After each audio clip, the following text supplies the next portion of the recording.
Welcome to Couch Conversations. It's real talk and transformation. A time of transition, hearts on fire. Come make a declaration so we can go higher. Welcome back to Couch Conversations, real talk with a righteous perspective. Today, we are leaning into a sacred assignment, discipling our children. Now, let's be clear. Discipling children isn't about raising perfect kids or having all the answers as parents. We're going to talk about the intentionality, how we point them to Jesus day by day, moment by moment. Because the Bible tells us to teach them in Deuteronomy 6. We need to teach them God's ways. We need to teach them God's heart, what he thinks about them. And not just in church, when we sit in the house, when we walk along the way, when we lie down, and when we rise. In other words, discipleship starts at home. I'm so excited about this conversation as a parent because I am ready to glean. So join me in celebrating and welcoming my guests to the couch.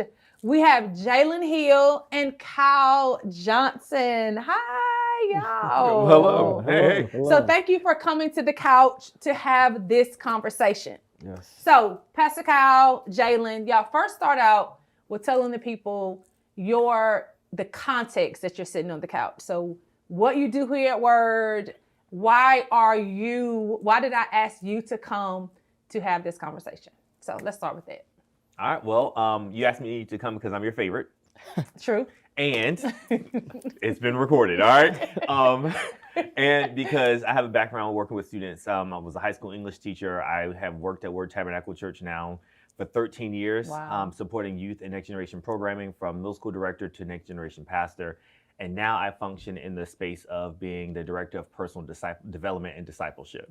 Yes. And I also have 3 children. So I hope I'm doing well with that as well. Right. Little context. Okay. My name is Jalen. I am the youth and young adult director here at Word Tabernacle Church. I am 26, so I'm pretty close to the age of being at my parents' house than Pastor Kyle has. But I can understand the connection between parents and kids my age. I love that context and how it's just a little bit shady, but in a good way. I was going to say, Jalen throwing shade, but not really throwing shade. He did it well. He did it honorably. He threw shade honorably. Very honorable. And so we appreciate that, Yes, sir. yes. But I wanted to have this conversation because I know that when we talk about the church's role in raising up children, sometimes we can only think the church is responsible for raising up children. Discipleship starts at home. And I know, like myself, Pastor Kyle talked about his 3 kids. I have 3 children myself, and I want to raise them well. But I know sometimes raising children not sometimes, point blank, raising children and discipling children are very different. I want to give some counsel from the couch to those who are leaning in and listening today about the difference and to give them some tips and tools on how to disciple children. So let's start there. In your opinion, you can bring in scripture if you would like. What is the difference between raising children and discipling children? If there's a difference. For me, my opinion, raising children, as a human being, you'll have a cap on them. You can decide where you want your child to go. Mm-hmm. But discipling, you're putting a cap on God. You're allowing God to have a limit in where he wants them to be. So you prefer to disciple, as a believer, disciple your children compared to raising them. Yeah, that's good. You put a cap on them when you raise them. Mm-hmm. But you put a cap or take the cap off. And let God do it. And let God do it. Yeah. That's good. And I think that's a really good point because discipleship is not about what earth sees as success. Mm-hmm. When I'm raising my children, I want to make sure that they are well on earth, right? I want to make sure that they are able to function without me as a parent, that they know how to figure out whatever income they need for the lifestyle they have, that their goals are being met based on what's in them, right?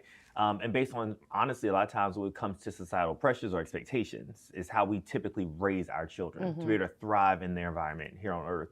But discipleship, to Jalen's point, is about what is God doing in them and with them. And it's about us helping them to establish a relationship with God, right? Because they have to make that decision themselves. Right. But after that relationship is established through salvation, then it's how do I live on earth, not just as a successful human being, but what is God's will for me to live as a person who is submissive to him, not just submissive to my parent, you know, because sometimes even as parents, we have our goals and dreams for our kids, and it might be in opposition to what God's will for them is. Not that it's bad, right? I might say, I want my kid to be a teacher. I want my kid to work in city government. But God's like, no, I want your kid to go this pathway. And we have to trust that as they grow in Christ, that they are discerning what the Holy Spirit is calling them to do. And we trust what they're communicating, what he's communicating, and help them align their life with God's will. Yeah. So that's so good, both of you all. As representatives of the church, you talked about your role here at Word. Can discipleship happen just at the church? Can discipleship happen if it's not happening at home? Can people be discipled? Can children be discipled?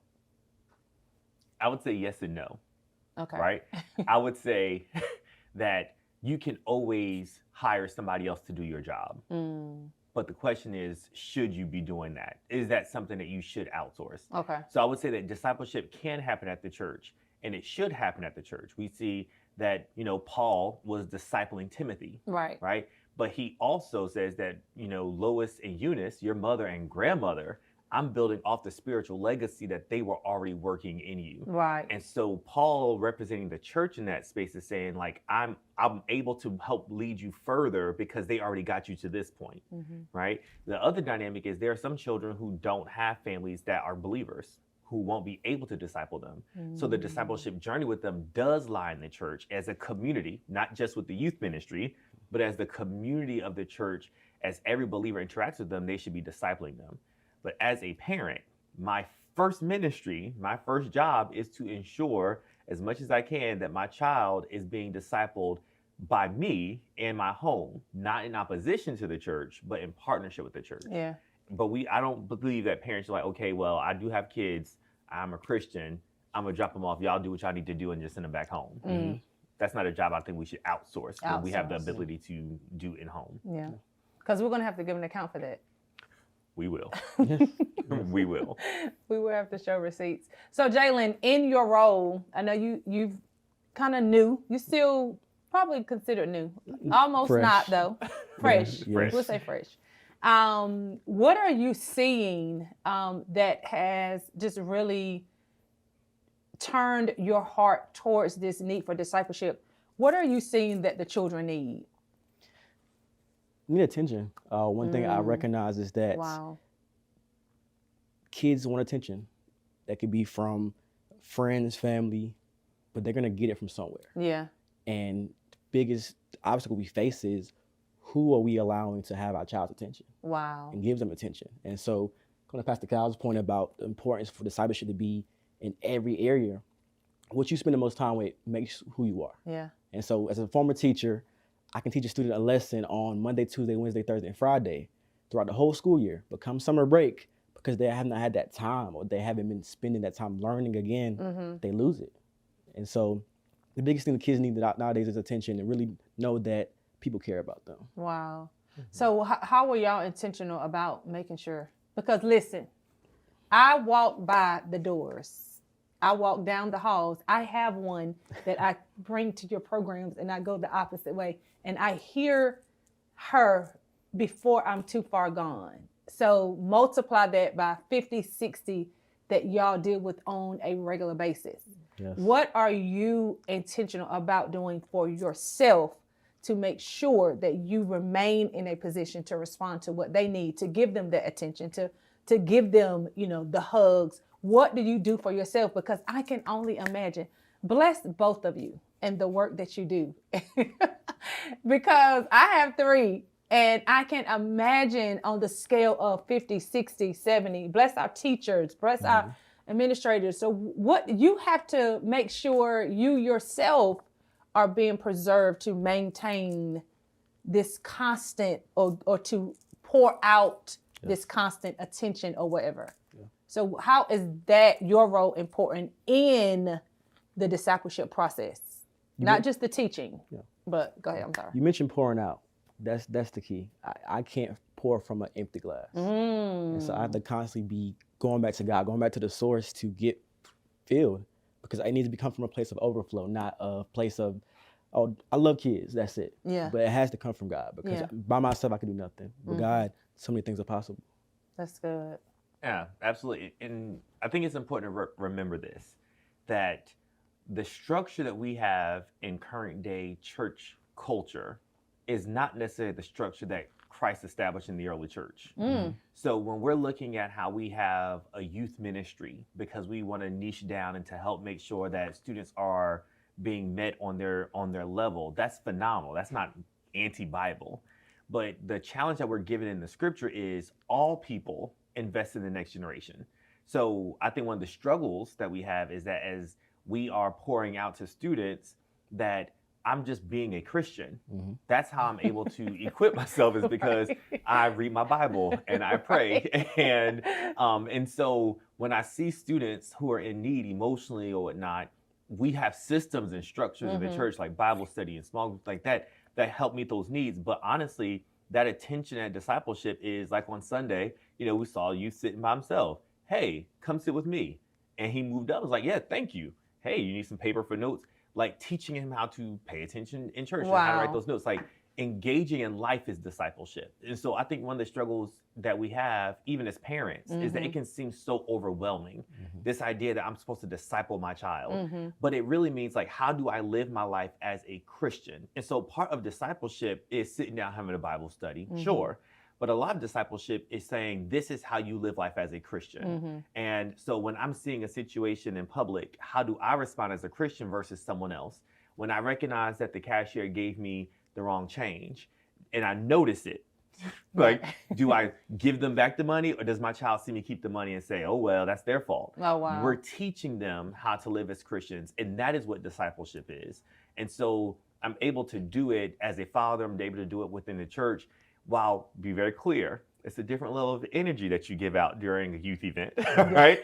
But the spiritual aspect of it is live my life as a Christian. The structural aspect of it is sleep and drink some coffee and be prepared to come in on 10, so that I can be willing and able to engage with so many different students at one time. Right.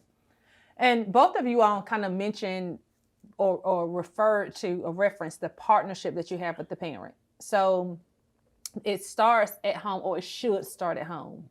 When you are engaging with parents, how can you tell a parent that has I am discipling them mindset versus a parent that has the I'm a caregiver mindset? How can you tell the difference? What a question. You can use me as an example. Well, I gotta tell you. So I would say that you can't always tell. And we can make assumptions, right? We can have a kid that comes to Bible study and they can be like, they know every answer. If you ask them anything biblical, they have been drilled, not like they've been drilled on it, but like they know it, right?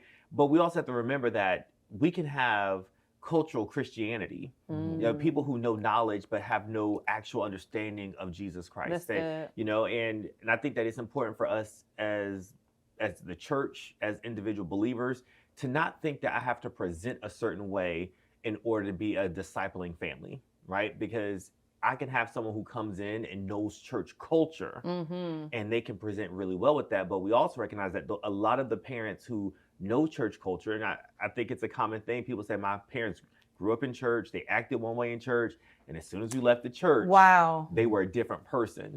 And so I find that when I was in seminary, the president of the seminary said this. He says, we tried to do the whole, let's sit down and have a family Bible study. He says, and our schedules didn't allow it. And he felt like such a failure as a parent. And I'm a president of a seminary, I'm a pastor, why am I not able to do this? He says, I found that the most effective discipleship was not in having a Bible study with my kids before we went to school, but in being able to integrate Jesus conversations into life. And so while we're going to school, we're having a conversation and I'm asking how this happened. And well, how would God want you to respond to that? Like those types of things, real life application, where you take the biblical lesson that you would have spent 30 minutes discussing in a Bible study, and then you apply it to an engaging conversation with your child. And so I would say that there's no true way to know what it looks like, but the results, they may show up the next day, but they may show up when that child is 25. They may show up when that child is 35. That it goes beyond culture and it gets into actually relationship with Christ. Shelly, you want to add anything? I would agree with Pastor Kyle. It's really hard to tell. For me, I grew up in church. My mom, every night, I was reading Jack and Jill. I was reading Bible stories. And so she instilled that into me at a young age. And so I am a product of a mom who took time with me. Now, I have other friends whose parents weren't in church, but they're also able to articulate well their belief. And so it's really hard to tell, but I think it works both hand in hand, like you just said. Yeah. And it's interesting because, the conversation has been focused on us discipling the youth. But once they become disciples, in Matthew 28, it tells us to make disciples, right? How do you all train them, teach them, model, encourage them to train other disciples, to train each other, to sharpen one another, and to go out and make other disciples? Because that is a concept that I don't even think we as adults understand and apply. We feel like as a disciple, we come to church, we get the sermon, right? We go to the women's roundtable, we receive as a disciple so that we can grow. And so our lives can be better, but not really. We need to be going out and making other disciples. It's not just about the revelation we receive, but it's also about the multiplication that we're participating in so that the kingdom can be advanced. So how do y'all teach that concept to the youth? I would say this: we're in the process of building community. I think understanding that as a body, it's about koinonia, it's about fellowship. And That's good. one thing we're trying to really revamp and grow is our next gen section. We want the kids to be able to worship together, so they can build that community, can build that camaraderie where it's accountability that's had, and so that way you're able to talk to each other, share what you're going through. But the biggest thing is being able to connect and share testimonies of how God has changed you, and being able to use that testimony to talk to someone else. So you might say, hey, I came to the Next Gen section, I met Pastor Kyle, and he just shared his heart for Jesus and what Jesus has brought him through. And that encouraged me to stick around, to go to church more. And I had that same experience, so I went to my other friend. And so it's about the power of the testimony that we see lives are changed. Yeah. Absolutely. That's good. And I think it's important that when students are trying to figure out this spiritual journey, that they are able to see each other in it, and that it's not seen as this thing of that's something that the adults do.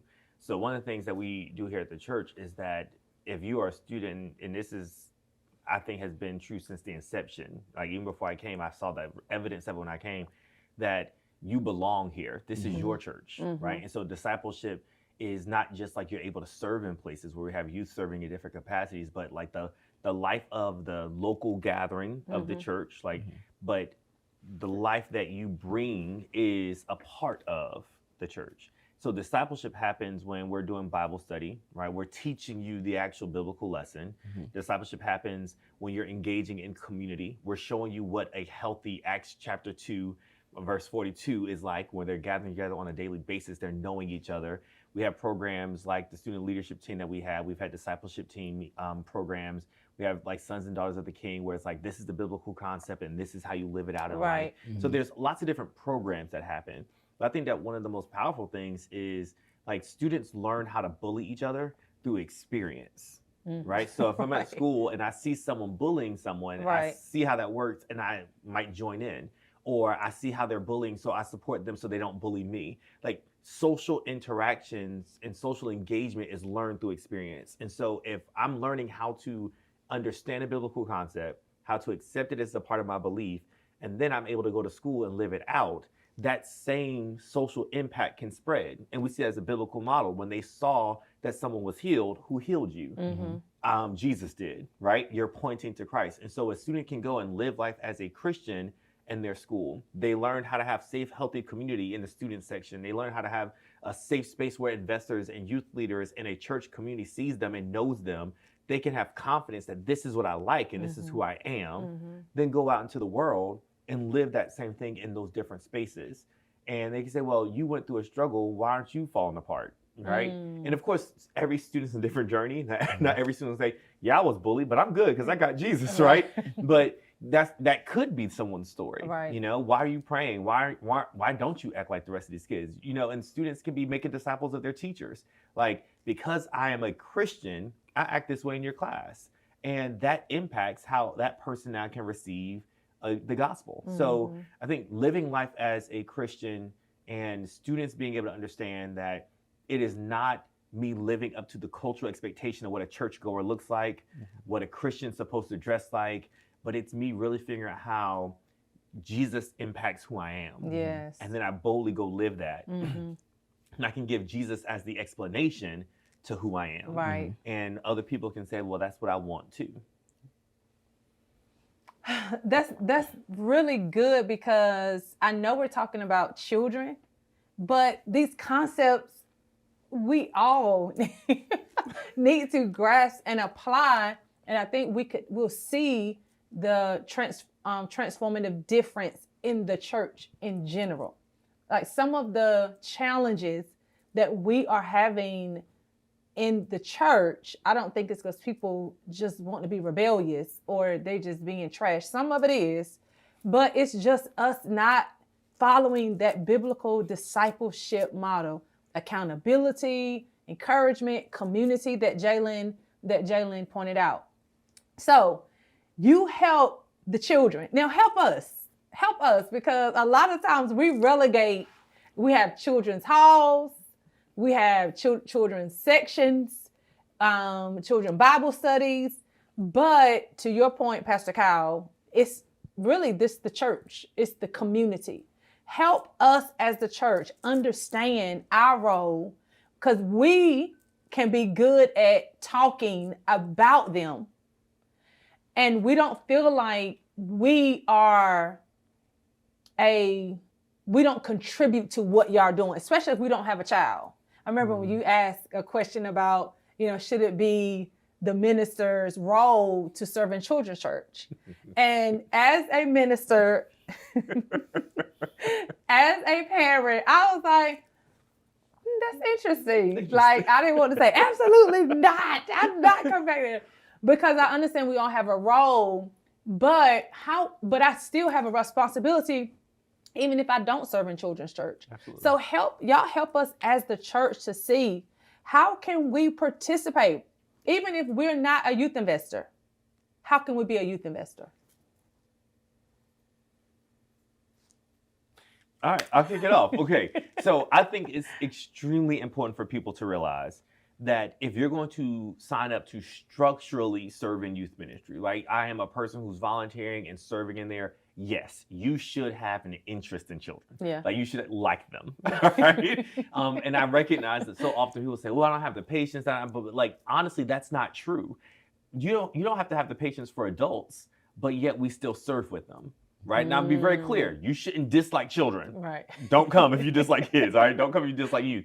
But the reality is, I think oftentimes people make excuses to not serve in children's area and youth areas, but they don't make those same excuses about their own population. Oh, wow. Right? Men, women, every population can have its difficulty.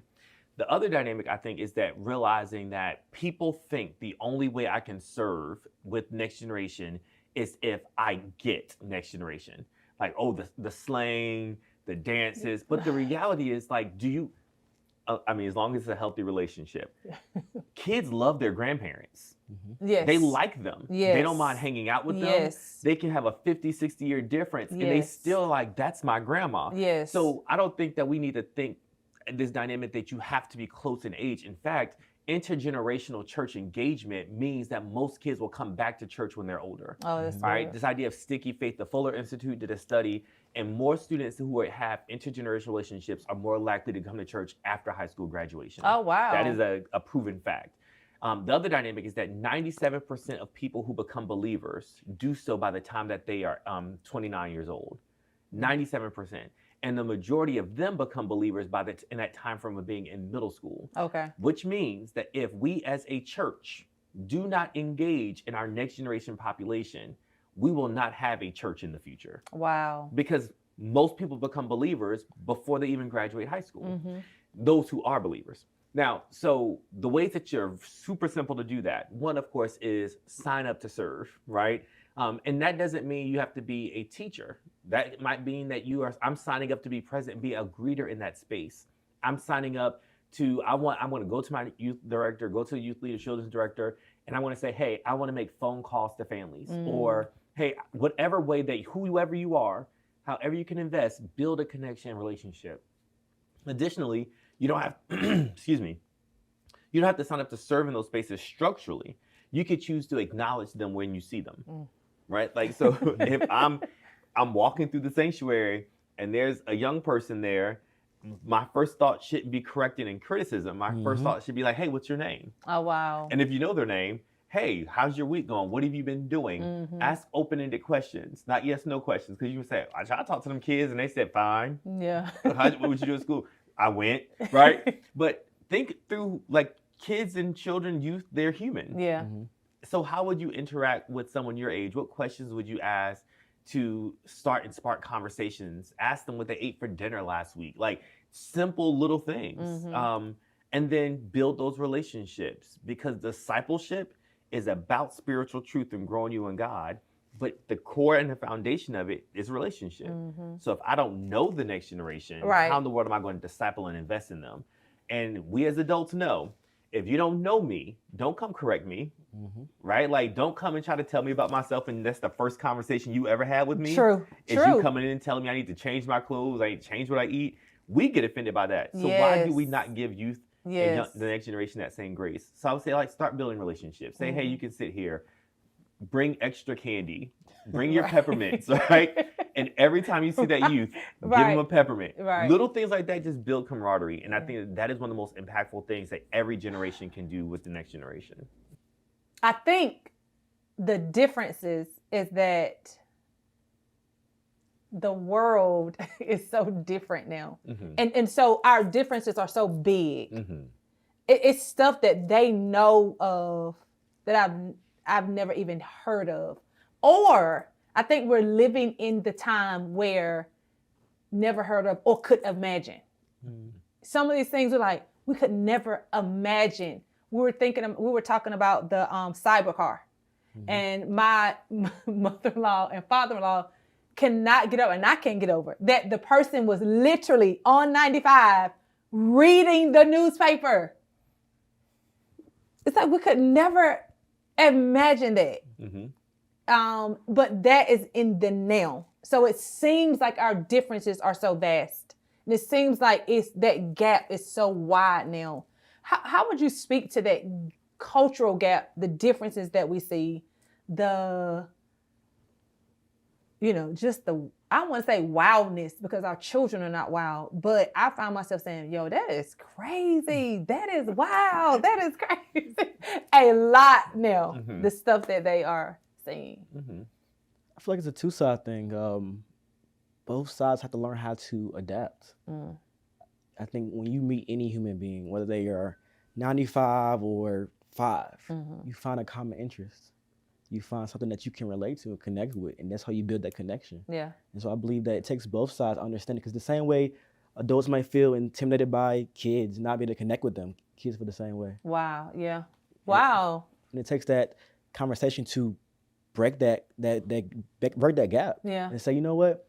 Because people I hang out with that maybe in their 50s or 60s, I'm like, wow, I forget that I'm 26 and you're in your 60s. Yeah. But it's because we have that connection. Right. It's like age really doesn't matter. Don't matter.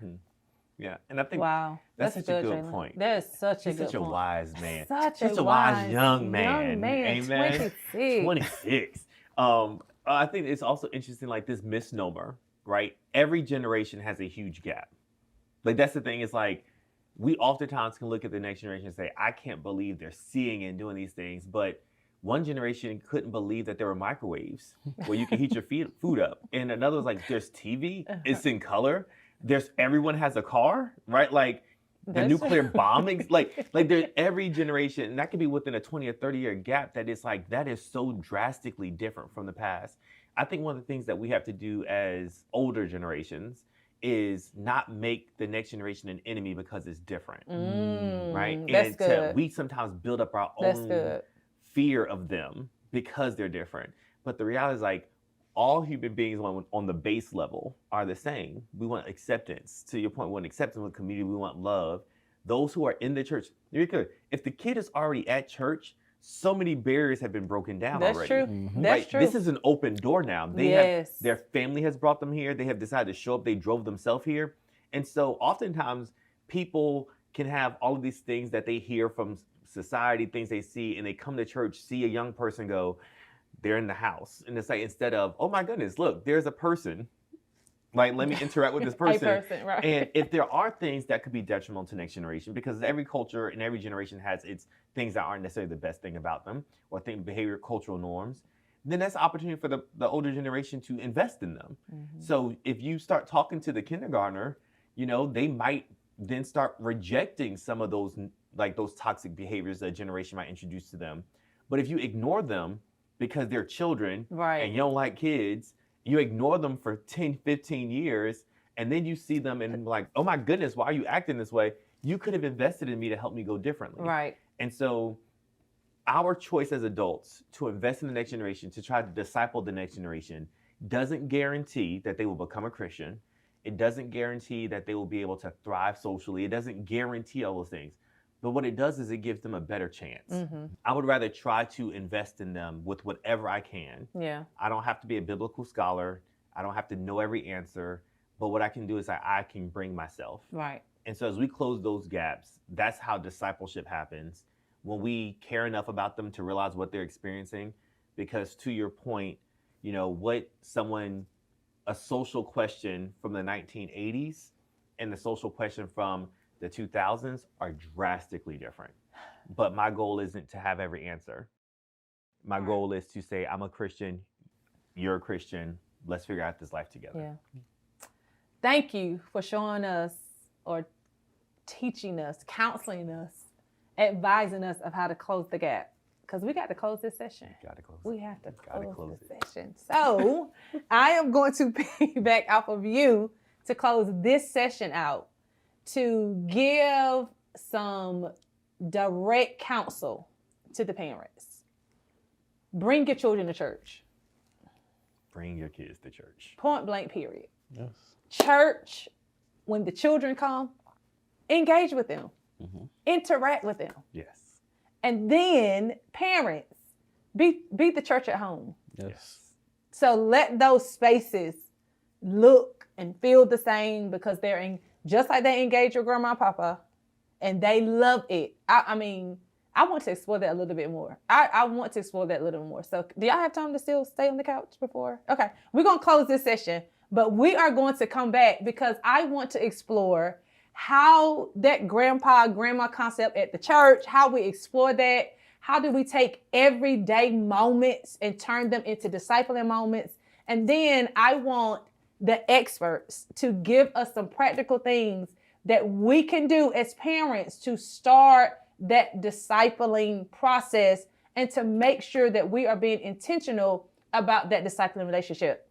Y'all, we are out of clock, but we're not out of content. I'm trying to find my closing line, y'all. So maybe y'all can type it in the chat. Like, what should my closing line be? I want a cool closing line that, y'all snap your fingers on. Y'all do the clock it sign. I want that. That's what I want. So I'm going to say this now. We're out of clock, but not out of content. We will be back next week to talk about how to continue discipling our next generation.